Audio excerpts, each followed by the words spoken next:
രാവിലെ ചെടികൾക്ക് വെള്ളം ഒഴിച്ചു കൊടുക്കാൻ വേണ്ടി പോയതായിരുന്നു. അപ്പോഴാണ് കുറച്ചധികം തക്കാളി പഴുത്ത് നിൽക്കുന്നത് കണ്ടത്. പിന്നെ ഒന്ന് നോക്കിയാൽ ഒരു ബോക്സ് കൊടുത്തു, തക്കാളി പറിച്ചെടുക്കാൻ വേണ്ടി വന്നു. ഇതെന്നെ തക്കാളി ചെടീൻ്റെ 3-ാം ഘട്ടം പറിച്ചെടുക്കലായിരുന്നു. പക്ഷെ ഒട്ടും നിരാശപ്പെടുത്തില്ല, ഒരുപാട് തക്കാളി ഉണ്ടായിരുന്നു. ഇപ്രാവശ്യം പഴുത്തിട്ടുള്ള തക്കാളി മാത്രമേ ഞാൻ പറിച്ചെടുത്തിട്ടുണ്ടായിരുന്നുള്ളൂ. ഇതിൻ്റെ കൂട്ടത്തിലൊരു വഴുതനങ്ങ ഉണ്ടായിരുന്നു, അപ്പോൾ അത് ഞാൻ പറിച്ചെടുത്തു. അന്നൊരു ഞാൻ കയറ്റ ചെടി കാണിച്ചിട്ടുണ്ടായിരുന്നില്ലേ, അതിപ്പോൾ അത്യാവശ്യം വലിപ്പം വെച്ചിട്ടുണ്ട്.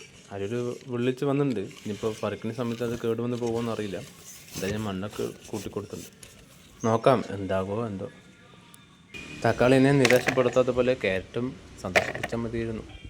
പച്ച കലർന്നിട്ടുള്ള തക്കാളിയൊക്കെ മാറ്റി വെച്ച് പഴുത്തത് മാത്രം പറിച്ചുകൊണ്ട് പോകുമ്പോൾ പിന്നെ ഇടപെട്ട് നമുക്ക് വീട്ടിലെ ആവശ്യങ്ങൾക്ക് പറിച്ചെടുക്കാൻ പറ്റും. അതുകൊണ്ട് സന്തോഷമുണ്ട്.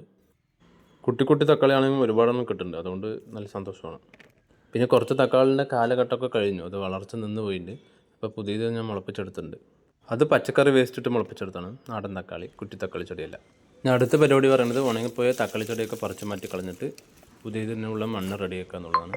4 ഗ്രോ ബാഗിലെ ചെടികൾ ഞാൻ പറിച്ച് മാറ്റി കളഞ്ഞു. ഇതിൻ്റെ കൂട്ടത്തിലൊരു 2 പച്ചമുളകും കൂടി പറിച്ചെടുത്തിട്ടുണ്ട്.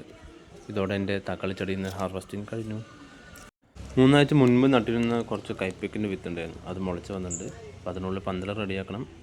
കൂടാതെ പച്ചമുളകിൽ ഫുൾ ഇപ്പോൾ വെള്ളീച്ചൻ്റെ ശല്യമാണ്. അപ്പോൾ ഒരു മരുന്ന് വാങ്ങിയിട്ട് അതും ഒരു ദിവസം യൂസ് ചെയ്ത് നോക്കണം. ഇതൊക്കെ കൂടി അടുത്ത വീഡിയോ കാണാം. ബൈ.